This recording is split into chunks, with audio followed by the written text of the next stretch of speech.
복음서를 보면 예수님은 하나님 나라에 관한 말씀을 비유로 자주 가르쳐 주셨습니다. 그런데 우리가 비유를 이해하기 위해서는 비유를 말하는 사람과 듣는 사람의 문화적 공감대가 있어야 해요. 가령 누군가의 얼굴이 메주 같다, 이 말을 하면 우리나라 사람은 이게 어떤 뜻인지 대번에 이해하겠지만 서양 사람들은 도무지 이게 무슨 말인지 모를 거예요. 메주를 모르니까요. 또 같은 표현이라고 해도 어떤 배경에서 쓰느냐에 따라 의미가 달라집니다. 고사리 같은 손, 이런 표현을 하면 우리는 작고 귀여운 아이의 손을 연상하는데요. 똑같은 표현을 쓰는 일본 사람들은 쭈글쭈글한 할머니 손을 떠올린다고 하지요. 왜 그럴까요? 우리는 고사리가 막 돋아날 때의 모습을 비유에 쓰는 반면에 일본에서는 다 자란 고사리 모습을 사용한 것이기 때문이라고 합니다. 비유에서 또 한 가지 주의해야 할 점은 비유는 비유하고자 하는 대상과 어떤 유사성만 있을 뿐이지 100% 완전히 똑같은 것은 아니라는 거예요. 예수님이 천국에 관한 비유를 많이 말씀하셨다고 했는데, 가령 천국은 마치 사람이 자기 밭에 갖다 심은 겨자씨 한 알 같으니, 이 말씀을 하셨다면 점점 확장되어 가는 하나님 나라의 특성이 겨자씨와 유사성이 있다는 말씀이지, 정말 천국이 겨자씨 한 알처럼 생겼다는 뜻은 아니라는 거죠. 이건 아주 상식적인 개념입니다. 우리가 히브리서를 읽을 때 자주 등장하는 단어가 모형, 그림자, 이런 말들이죠. 말하자면 이 땅에 세우신 성막과 제사장, 제사법과 제물이 일종의 비유라는 거예요. 그러나 말씀드린 것처럼 비유는 어디까지나 비유일 뿐 하늘에 계신 모형인 하늘 성소의 모습을 우리는 정확하게 알 수는 없습니다. 다만 우리는 하나님이 이 땅에 보여주신 비유를 통해서 하늘에 있는 장막과 가장 완전한 제물의 특성이 무엇인지, 그리고 그곳의 영광이 얼마나 대단한지 어렴풋이 깨달을 수 있을 뿐이라고요. 하나님이 레위기를 통해 가르쳐 주신 규례를 보면요, 제물의 피는 우리 죄인의 죄를 씻을 뿐만 아니라 성막과 성막 안에 있는 기구들을 정결하게 하는 역할도 했다는 것을 보게 됩니다. 특히 레위기 16장에 기록된 대속죄일의 규례를 살펴보면 하나님은 속죄 제물의 피를 지성소 안에 뿌리고 그 피를 번제단 뿔에 발라서 제단을 정결하게 하라고 가르쳐 주세요. 하나님 앞에서는 사람이 거룩해야 하지만 뿐만 아니라 장소나 기구까지도 거룩하게 구별되어야 했기 때문입니다. 그런데 본문 23절을 보면 그러므로 하늘에 있는 것들의 모형은 이런 것들로서 정결하게 할 필요가 있었으나 하늘에 있는 그것들은 이런 것들보다 더 좋은 제물로 할지니라, 이렇게 이야기하고 있습니다. 지금까지 이야기했던 내용이 땅에 세운 장막과 제사는 하늘에 있는 것의 모형이라고 했잖아요. 그러니까 모형이라고 할 수 있는 성막과 그 성막의 기구들을 짐승의 피로, 제물의 피로 정결하게 했다면 실체라고 할 수 있는 하늘에 있는 장막은 더 좋은 제물이 필요하지 않겠냐, 이 이야기라고요. 이해가 되세요? 얼핏 보면 지극히 당연한 사실처럼 보이지만 이 구절은 곰곰이 생각하면서 읽어야 할 필요가 있습니다. 왜냐하면 땅에 있는 장막은 아무리 화려해 보일지라도 인간의 손으로 만든 불완전한 것이기 때문에 죄로 오염될 수도 있고 그로 인해 하나님의 영광이 떠날 수도 있다는 거예요. 그런 이유 때문에 제물의 피를 뿌려서 항상 정결함을 유지해야 했던 것이지요. 그렇지만 완전한 실체라고 할 수 있는 하늘의 장막이 더럽혀지거나 다시 깨끗하게 만들 필요가 있을까요? 없겠지요. 그것은 가장 온전하고 완벽한 하나님의 처소이기 때문입니다. 따라서 땅에 있는 장막을 제물의 피로 깨끗하게 만드는 것처럼 하늘의 장막을 위해서 더 좋은 제물이 필요하다는 말이 어떤 의미인지 가만히 생각해 보면 납득하기 어려운 거라고요. 그렇기 때문에 본문이 말하려는 사실은 하늘에 있는 장막도 정결하게 한다는 의미가 아니라 더 좋은 제물을 강조하려는 데 있다는 것에 우리는 주목해야 하는 거예요. 히브리서 기자가 강조하려는 것은 새 언약을 체결하신 예수 그리스도께서 자기 몸으로 드리는 제사는 해마다 장막을 거룩하게 만들기 위해 드리는 구약 시대의 제사와 달리 완벽하고 완전하다. 이런 의미라는 거죠. 그렇다면 죽음에서 부활하신 예수 그리스도께서 하늘로 올라가신 사건이 우리에게 어떤 의미가 있는 걸까요? 그보다 앞서 요한복음 20장을 보면요, 마리아가 부활하신 예수님을 만나는 장면이 기록되어 있습니다. 그런데 예수님은 마리아에게 나를 붙들지 말라, 내가 아직 아버지께로 올라가지 아니하였노라, 이런 말씀을 하세요. 어떤 의미로 이 말씀을 하신 걸까요? 우리는 이렇게 상상할 수 있습니다. 하늘 위에도 정말 성막과 성소 모양으로 그 예배 장소가 세워져 있는데 예수님이 구약시대의 제사장이 그렇게 했던 것처럼 그곳에 올라가서 당신이 흘린 피를 직접 뿌리신 거예요. 그런 상상해 볼 수 있겠죠. 그런 의미로 본다면 마리아에게 나를 만지지 말라고 말씀하신 것은 제물로서 부정해지지 않도록 거룩함을 지키기 위함으로 이해할 수도 있습니다. 하지만 부활 사건이 기록된 마태복음의 기록을 보면요, 마태복음 28장 9절에서 예수께서 그들을 만나 이르시되 평안하냐 하시거늘 여자들이, 여기는 마리아 외에 다른 여자들도 함께 기록되어 있어요. 여자들이 나아가 그 발을 붙잡고 경배하니, 그 발을 붙잡고 경배하니, 이렇게 이야기하고 있어요. 예수님 제지하지 않으십니다. 여인들이 예수님 발을 만지고 경배했다는 거예요. 그러니까 예수님은 손끝 하나라도 내 몸에 닿으면 안 된다는 식으로 정말 구약시대 제물처럼 누가 나를 만지는 것 자체를 문제 삼으신 것은 아니라는 거죠. 복음서를 비교해 보면.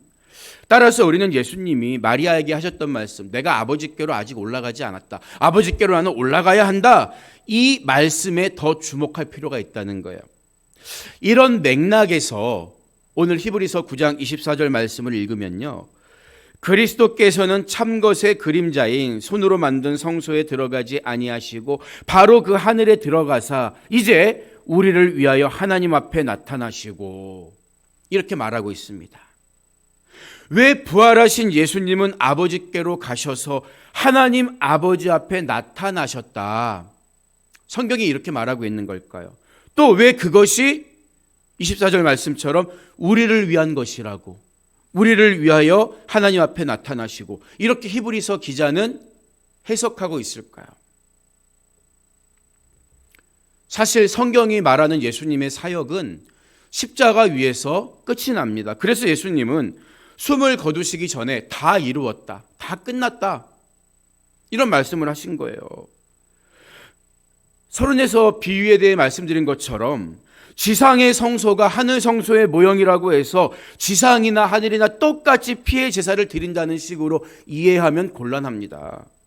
비유란 것이 어느 한 특징에 대한 묘사일 뿐이지 100% 똑같은 게 아니기 때문이에요. 만약 그런 식으로 생각한다면 하늘에서도 매번 피의 제사를 드려야 하는데, 말씀드린 것처럼 하늘 성소는 제물로 다시 거룩하게 만들 필요가 없는 완벽하고 완전한 성소이기 때문입니다. 따라서 예수 그리스도께서 하늘 성소에 들어가셨다, 이 말의 의미는 이 땅에서 인간 제사장이 하는 것처럼 제물의 피를 뿌리기 위함이 아니라 아버지 앞에 서기 위함이다, 이런 의미로 받아들여야 하는 거예요.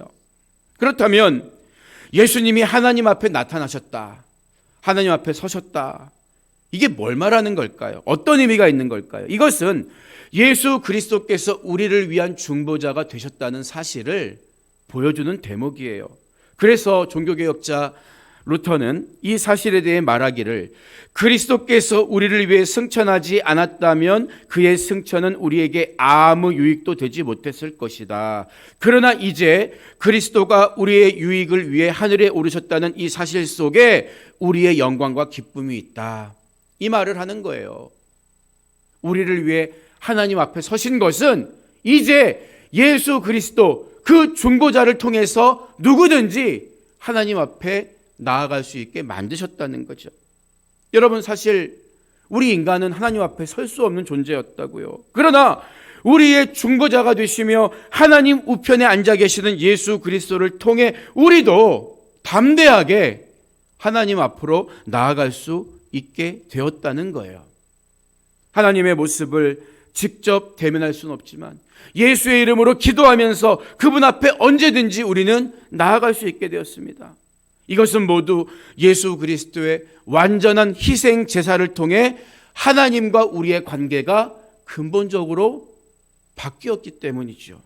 그래서 히브리서 기자는 이 사실을 가리켜서 하늘에 들어가사 이제 우리를 위하여 하나님 앞에 나타나시고 그분은 우리를 위한 중보자가 되셨다. 그분의 승천은 우리에게 유익한 사건이다. 설명하고 있는 거예요.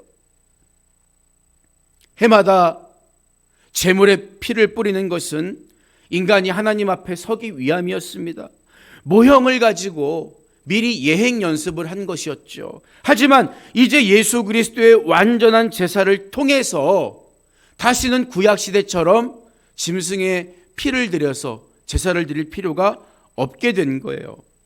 그래서 본문 25절과 26절을 보면 대제사장이 해마다 다른 것의 피로써 성소에 들어가는 것 같이 자주 자기를 드리려고 아니하실지니 그리하면 그가 세상을 창조한 때부터 자주 고난을 받았어야 할 것이로되 이제 자기를 단번에 제물로 드려 죄를 없이 하시려고 세상 끝에 나타나셨느니라.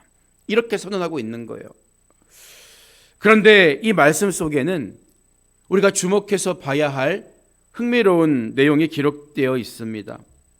예수 그리스도는 매년 대속죄일에 제물을 드리는 것처럼 여러 번 자기를 드릴 필요가 없습니다. 왜냐하면 예수님은 가장 완전하고 완벽한 제물이기 때문이에요.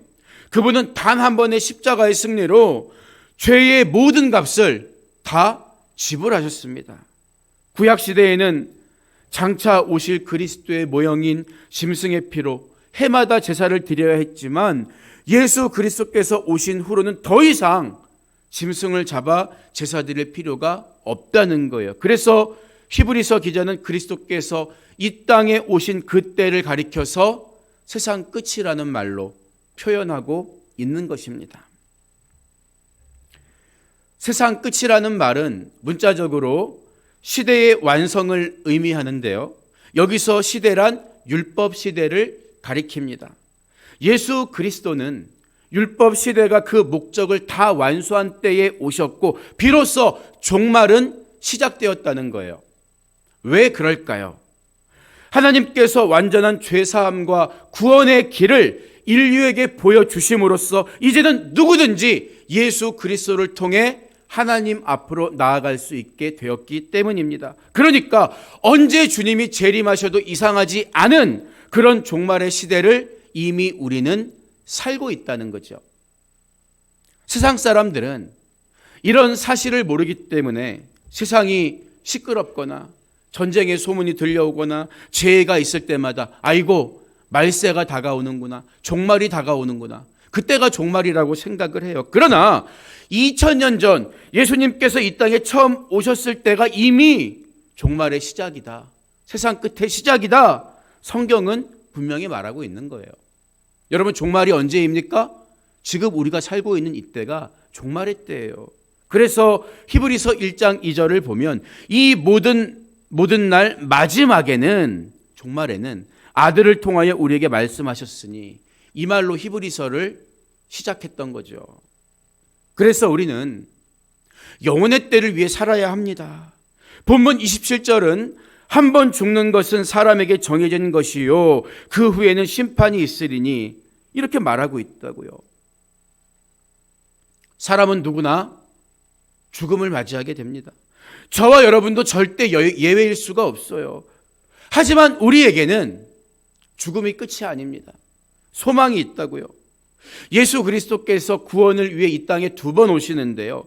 처음 오셨던 초림과 다시 오시는 재림 때의 목적이 각각 다릅니다.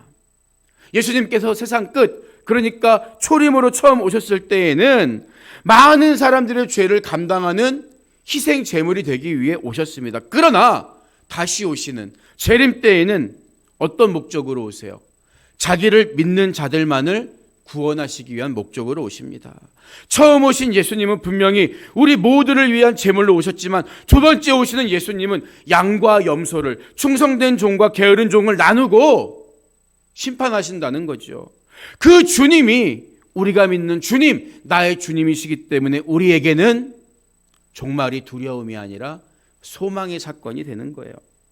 그래서 본문 28절 이하의 말씀을 계속 보면 이와 같이 그리스도도 많은 사람의 죄를 담당하시려고 단번에 들이신 바 되셨고 구원에 이르게 하기 위하여 죄와 상관없이 자기를 바라는 자들에게 2번째 나타나시리라. 그 목적으로 재림하시리라 이야기하는 거예요. 예수 그리스도를 믿고 죄사함 받으면 주님이 이 땅에 다시 오시는 재림의 사건은 두려움이 아니라 기쁨의 잔칫날이 되는 거죠.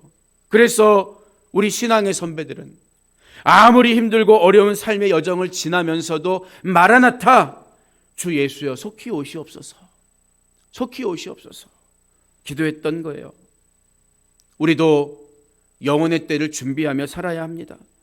종말이 시작되고 이미 2000년이 넘는 시간이 지났다면 그만큼 하나님 나라가 점점 우리에게 가까이 오고 있다는 사실을 우리는 항상 기억하면서 영혼의 때를 위해 살아야 하는 거예요. 오늘 말씀을 마무리합니다. 지난번 미국을 방문했을 때 필라델피아에 있는 오래된 교회를 간 적이 있었는데 뒷마당에 묘지가 있더라고요. 문화의 차이겠지요. 서양 사람들은 우리처럼 멀리 산에다가 무덤을 만드는 게 아니라 동네 한가운데 교회 옆에 묘지를 만드는 경우가 흔합니다. 어떤 사람이 그 묘지에 새겨진 묘비들을 읽고 다니다가 발길을 멈추었습니다. 그 묘비에 적힌 글이 흥미로웠기 때문이에요. 글은 단 3줄이었죠. 나도 전에는 당신처럼 그 자리에 그렇게 서 있었소. 그 첫 번째 줄을 읽는 순간 웃음이 터져 나왔어요. 2번째 줄을 읽었습니다. 나도 전에는 당신처럼 그곳에 서서 그렇게 웃고 있었소. 이 글을 읽으니까 이게 그냥 재미로 쓴 게 아니구나 싶었어요. 그래서 자세를 가다듬고 3번째 줄을 읽었습니다. 이제는 당신도 나처럼 죽을 준비를 하시오. 여러분, 죽음에 대한 준비만큼 엄숙하고 중요한 게 또 있을까요? 그런데 그 준비는 죽으면 할 수 없어요. 아이러니하게도 죽음의 준비는 우리가 살아있는 동안에 해야 합니다. 로마 시대 개선 장군이 행진할 때 노예를 시켜서 옆에서 이런 말을 크게 외치게 했답니다. 라틴어로 메멘토 모리, 번역하면 너도 반드시 죽는다는 것을 기억하라. 이런 뜻이었다고 하죠. 인생의 가장 화려하고 빛나는 순간에도 우리는 죽음을 기억하고 준비해야 하는 거예요. 성경은 한 번 죽는 것은 사람에게 정해진 것이요 그 후에는 심판이 있다고 분명하게 말하기 때문입니다. 가장 중요한 준비가 뭘까요? 우리를 위해 이 땅에 오신 예수 그리스도, 그분을 나의 구주로 믿고 영접하는 것입니다. 그 예수님을 끝까지 바라보고 동행하는 삶을 사는 거예요. 메멘토 모리, 저와 여러분 앞에도 반드시 영혼의 때에 하나님께 다가가는 날은 찾아옵니다. 하나님 앞에서 나의 중보자가 되시는 예수 그리스도, 그분을 의지하면서 죽음을 준비하며 살아가는 여러분 모두가 되시기를 주님의 이름으로 축원드립니다.